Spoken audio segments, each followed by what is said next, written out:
Many thanks for staying with us. Welcome to News Across Nigeria. I'm Imana Amawe. Coming up on the program today, police in Benue State arraigned 6 herdsmen over alleged involvement in the killing of 19 farmers in Arraigned village.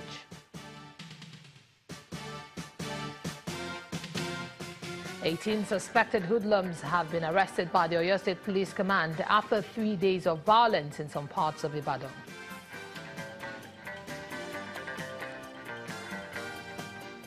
And INEC says all is set for tomorrow's local government election in Delta State.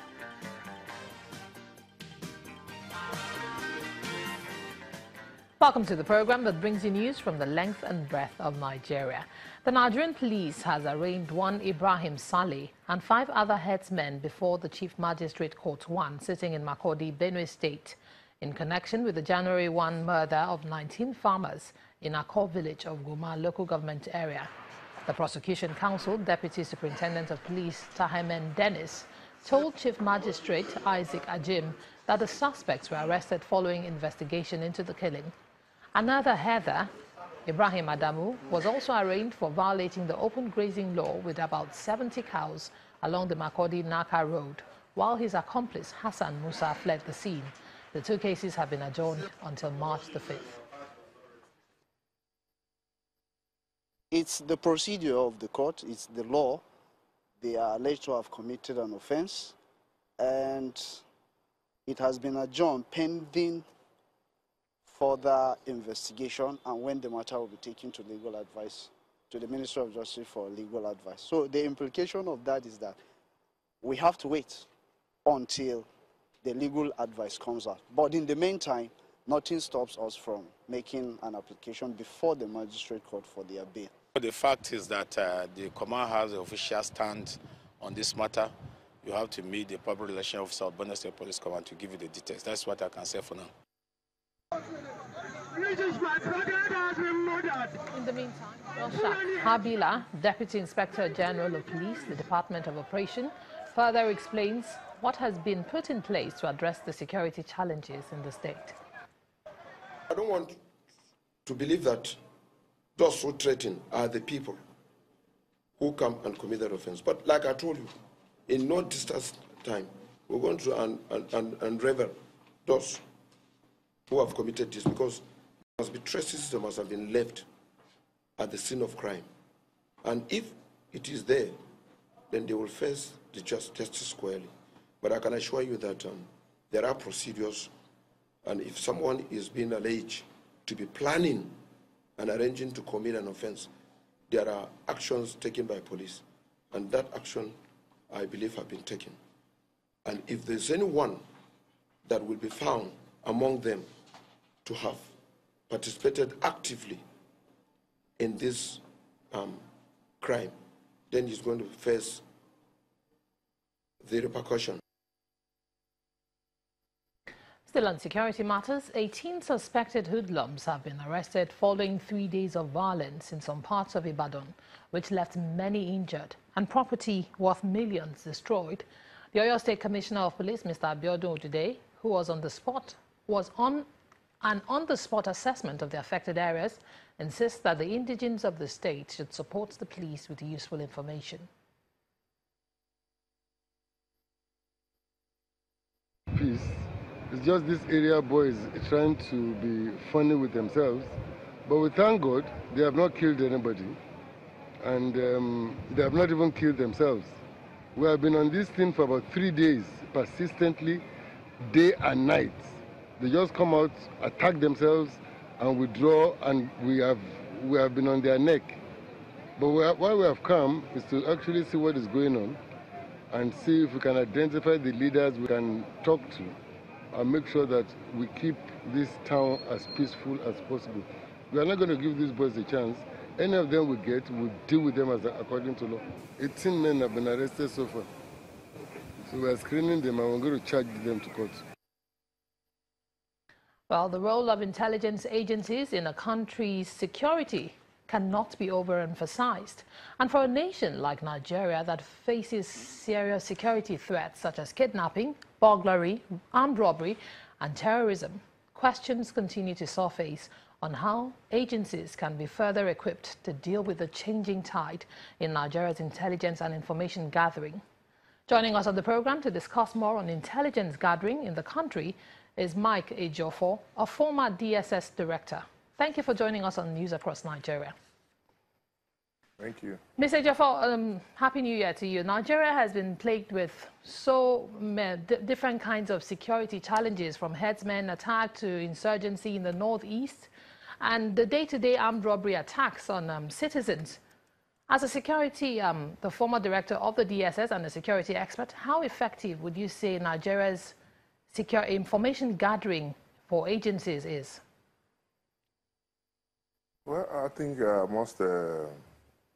on a sad note, commiserate with the people who were killed at the eve of the New Year.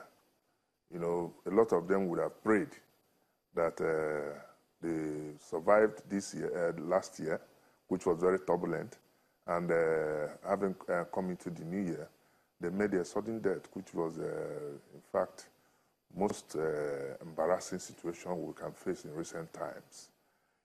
Coming straight to your question, the issue is whether our intelligence gathering efforts are enough.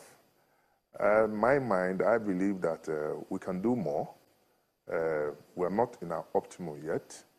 The intelligence gathering effort needs to be stepped up because I don't see how all these activities are planned, undetected, and people are just coming out to attack citizens, innocent citizens for that matter. And I can tell you that we have a lot of security challenges. I wouldn't also say that our security agencies are overwhelmed, but they have too many crises in their hands. And I think this is the point. The government should come in to assist the agencies in terms of provision of infrastructure, like equipment. You also recall that the government recently asked for $1 billion to fight insurgency. And I believe that that money, like I said in my last program, shouldn't be dedicated to fighting insurgency in the Northeast, which the Vice President also clarified. We have a lot of security challenges. This one issue in Benue is becoming very, very serious. People are losing their lives on a daily basis, and we are looking helpless. You look at what happened in Rivers, the same challenge. You look at what is happening in the Southwest. There is no geopolitical zone without its own security challenges now. And it calls for real self-examination.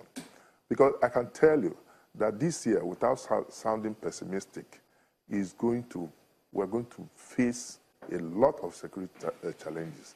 Don't also forget that the elections are by the corner, campaigns have started, arms will be moved in, and our security agencies they have a lot more in their hands, and I pray they will rise up to the challenge. All right, Mr. Ejiofor, Nigeria, the issue of social security numbers, national insurance numbers, and other forms of intelligence gathering and easy access to agencies in time of need for Nigerians. We seem to lack in that regard. You are a former DSS boss. Don't you think without these short codes and measures for citizens to easily reach out to agencies in time of distress, don't you think this is a major setback? And what can be done to make things better in that regard? You see, they say he who fails to plan, plans to fail. As we talk now, we don't even know our population. We are speculating we are between 170, 180, 200 million people. The census, the National Population Commission, cannot, as we talk now, conduct the census. We're supposed to have started preparations for the census, but we're not doing it. And I believe the next thing now, we're talking of election. We don't know the number of people who are. It also goes to the issue of election. Our election results are not credible because we don't have data. You look at crime. People are charged to court. No record is kept. The prisons, people have gone to prison except you're a known person. Without that, you can come out and come and seek election here because the records are not there. Look at we need a central registry, a central database registry to store all these, our data. It's very, very important. And as long as we don't do it, there's no way we are going to get it right. It's really unfortunate, and I believe that the government should do the basic things, set our priorities right. We must know our number. It's very important. All right, thank you very much, Mr. Mike Ejo, former director of the DSS, for joining us on News Across Nigeria. We'll take a moment on the program, and when we come back, we'll bring you more stories. Stay with us.